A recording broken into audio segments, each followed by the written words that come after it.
Khubor Penyak District jangka East Khasi Hills. Kila kerpat dia baro kinong tap vote ki badan hok bakin shimkia bat dia terilang haka special intensive revision jangka electoral roll kabade ke jingwan jurip man la ka Iing ya ka kerteng jong kinong tap vote kaban Sdang Naduh ka lai phau tarik jeliu bat beteng hadu ka arpu khandai tarik unai tung. Habakran haka jingelang bat kilar pathai Khubor mentaka Sngi ningkong u Deputy Commissioner ke East Khasi Hills u Abhilash Baranwal u laong ba kani kasin jam kadai kabala Sdang daka Election Commission of India but an pentre kam habaro ki constituency jong ka East Khasi Hills.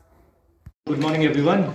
We have called this press conference to brief you regarding the house-to-house visits that is going to start from tomorrow across all the constituencies of East Khasi Hills as a part of the special intensive revision exercise of the Honorable Election Commission of India.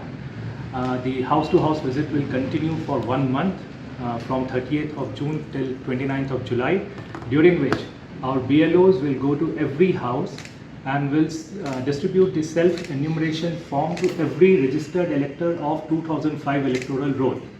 The message and the request to all the electors through this press conference is to take this exercise very seriously and simultaneously to not be afraid of this exercise at all. As has been stated by Honorable Election Commission of India, the idea is to include and not to exclude, and this is a process of enumeration of the existing voters only.